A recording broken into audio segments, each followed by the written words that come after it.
NFL Yeah. power rankings here. We have obviously released up until number 12. I wanted to leave number 11 kind of at a surprise, but who do you have coming in at number 11? I have the Las Vegas Raiders. Really nice comeback performance for them. We saw the debut of their new head coach, interim head coach for now, Rich Bisaccia. I'm trying to get used to saying that. Pretty nice comeback performance for them against the Raiders. We saw Ruggs going deep, Carr with the nice completion there, and then a kind of two-headed monster at running back with Kenyon Drake and Josh Jacobs. This is kind of the formula for success we've seen the Raiders for the first 3 games of the season. They kind of went away from that over the last couple. Good to see them get kind of back off the schneid. And it's kind of I kind of called this, not to toot my own horn, but I think this is a squad that's re-energized uh, by a subtraction. Actually, it's Right. addition by subtraction. I think Gruden was a fine coach. I'm not going to say he was a terrible coach or anything, but I think when the players heard about some of the things he said, he couldn't walk back into that locker room, especially with the openly gay player that came out, Carl Nassib. How can you look him in the eye and say that you've got his back with some of those things that he said in those emails? Now, I'm not going to get into the privacy thing and whether they should have been leaked or not, but I think it's a good thing for this team, and they might actually be able to have a complete season and not collapse when it gets to November or December. But we'll see. Yeah, yeah. So I'm glad you brought that up, and I didn't have to because that is historical Raiders fashion is they collapse, after week 8, usually in the NFL season. So now let's bust into the top 10 here, and busting into the top 10 at 4-2 as you do have the Cincinnati Bengals. That's a huge Yeah. surprise for me. Tell me why you put them up there. Well, part of me, I know they beat the Detroit Lions. And, it really wasn't a very competitive game, but that's really the thing that impressed me about this game. It looked like a classic kind of trap game. It was in Detroit. Cincinnati was coming off a tough loss against the Packers, which no one seemed to be able to kick a field goal until Crosby finally nailed one. I honestly looked at this game and thought, well, I think Lions might have a chance to win this game. And it wasn't even close. Now, I'm not going to say, Cincinnati are world beaters for hammering the Lions, but let's not forget Detroit's been in some pretty tight ball games, actually. The Vikings game and the Ravens games come to mind. And I think it showed a lot of maturity that they were able to face an inferior foe and just show no mercy and just blow their doors off. So 4-2, I had them at 12 a couple weeks ago, so I thought they deserved to move up a couple spots. 4-2, they look pretty good. I don't know if they're a real contender or not, but I like what I've seen out of Joe Burrow. Jamar Chase is looking like the rookie of the year. Just give the kid the Right. award now. And I think it's really funny. A lot of scouts and different people in the media kind of hammered this team for not taking Penei Sewell, the offensive lineman out of Oregon. Lions ended up grabbing him. They said, "Oh, well, you need to take an offensive lineman to protect Joe Burrow. Why not get him his buddy from LSU?" And they've been a can't miss combination. So I think a lot of people miss the mark on criticizing that draft pick. Oh yeah, and many people said Sewell was the best pick in the draft. And hindsight now, he could be one of the first offensive line like biggest busts that I've seen like ever. Man, he is not doing well in Detroit right now whatsoever. I don't even think he's in the starting lineup like anymore. Like that shows you like how bad he is doing up there in Detroit. But Yeah. coming in at number 9, you do have the LA Chargers. The Chargers are a team that I'm kind of scared of as a Chiefs fan, but tell me why you have them up so high. Well, I mean, I did have them significantly higher last week. I believe they were in the top 5. I believe they came in at number 4. I had them knock them down quite a few pegs. That was just a listless performance against the Baltimore Ravens. It seems like they didn't even show up. They ended up losing, I believe it was 34-6. There was a lot of blowouts, Buck, on Sunday. I don't know if you Yeah. noticed that trend. It wasn't a great week of football. The New England uh, Cowboys game was really good, and there was a few other decent games. The Sunday nighter turned into an okay game, even though those are two not great teams right now. But kind of losing my train of thought. What was I saying? Oh yeah, so that was a listless performance, but I'm going to kind of give them a break just because of how impressive they were over the first 5 weeks of the season. They played the Cowboys tough in week 2. They definitely could have won that game. Had a lot of penalties, some controversial penalties in that game. I really like Justin Herbert. I like Bosa on defense. They also have Derwin James, who hasn't played a lot in the last couple of years. So I definitely think this is a playoff caliber team. They just kind of didn't show up on Sunday, which is disappointing, but I didn't want to drop them too far down. Yeah, and especially when you're playing a team like the Ravens that they I believe you had them in the top 5 last week at like as well. So when you have two top 5 teams battling, it just sometimes there's always that one game every NFL season where you just don't show up. And You hopefully got that it. was and that was like the Chargers game. So coming in at number 8, you have the Buffalo Bills. Many people Yeah, are really really high on the Buffalo Bills. What are your thoughts on the Buffalo Bills? I'm really high in the Bills too, and I've made no secret about it. They are the team that I root for on Sundays and Monday night whenever they play. It was Monday this week, but just a really disappointing performance on Monday. I mean, they had good moments. The Cole Beasley touchdown pass when Josh Allen was rolling out comes to mind. Um, but just too many mistakes were made in this game. I saw the clip earlier when you were talking about that fourth down gamble. I think I'm okay with going for it on fourth down, but it was so obvious that they were going to do a sneak there, and Oh, yeah. Allen slipped, and Simmons just dominated. I think it was Dion or Daryl Dawkins, and there was just no chance for a successful conversion on that play. Obviously, hindsight 2020, you think about kicking the field goal and living another day, but the reason I'm okay with the call is they were not stopping the Titans offense at all. Derrick Henry ran all over them at 140 some odd yards, 3 touchdowns. So I really like the Bills, but I think they kind of took this one on the chin. Um, they have their bye week next week, so they'll have some time to think about this, think about how bad they felt after this game. I still think this is a Super Bowl caliber team. Yeah, and I'm right there on the boat with you 100%. And then coming in at number 7, you do have the Tennessee Titans. We actually had a poll going last night here on the Man Hour asking if the Tennessee Titans were the best team in the AFC. Overwhelming 97% of the people said no. You have them at number 7. So, what are your thoughts? Are the Tennessee Titans the best team in the AFC?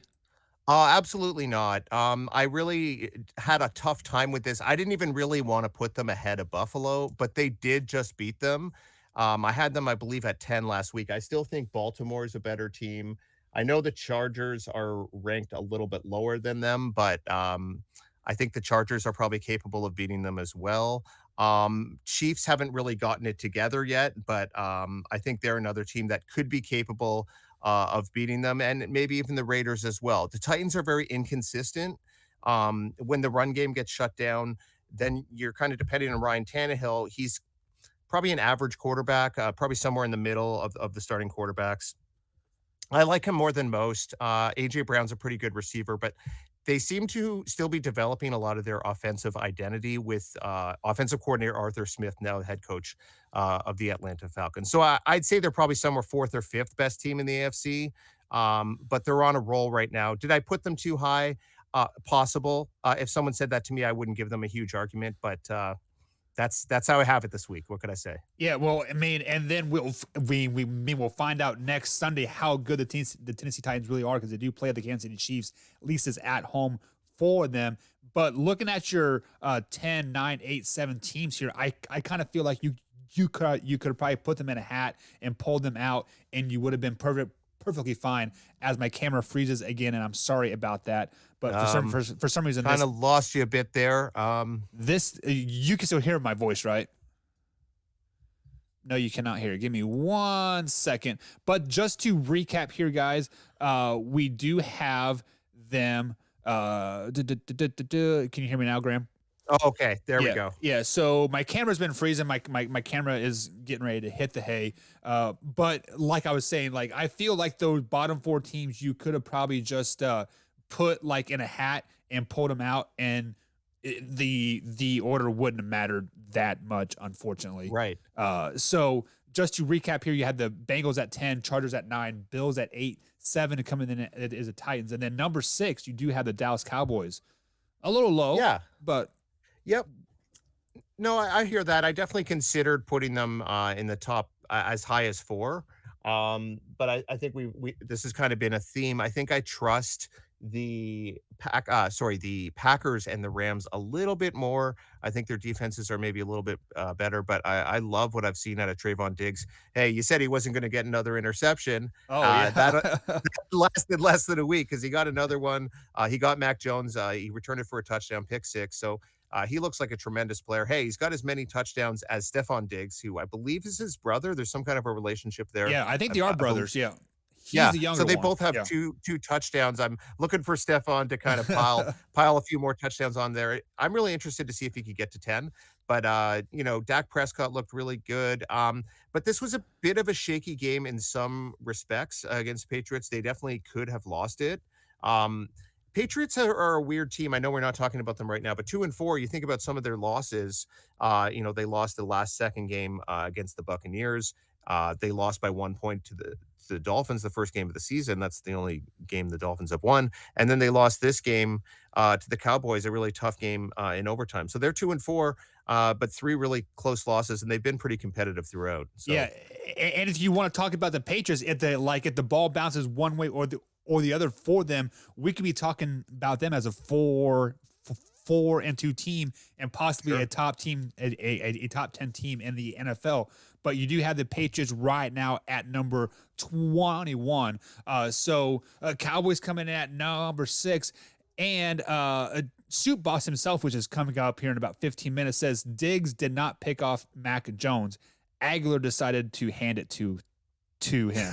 So Okay, well, that is very, very true. But he coming gets in the at credit number still. yeah, Yeah, and coming in at number 5, you do have the LA Rams. Started off yeah. super hot, kind of come back down to reality, like a tad Mhm. bit, but obviously still a top 5 team in the NFL. Tell me why.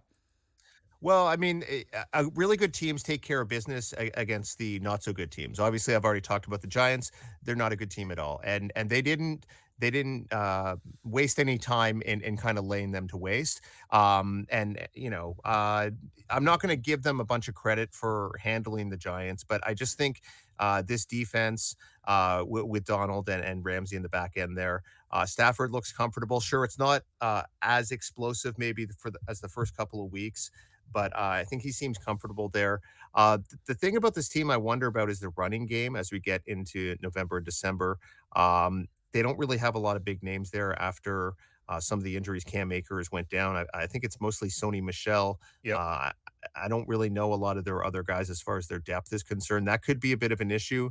Um, but really, I like what I've seen out of this team. I think Sean McVay is an offensive innovator, and he's finally got the kind of captain of that ship that he could spin that wheel whatever direction he wants, and he knows that Stafford can handle that. Yeah, and you said that the Rams kind of handled the Giants. The score might reflect that, but if you flash back to like the first quarter of that game, the Giants were kind of going blow for blow for them with a little bit, and then obviously the injuries finally caught up with the Giants in that game, and then the Rams finally extended their lead and decided to show up.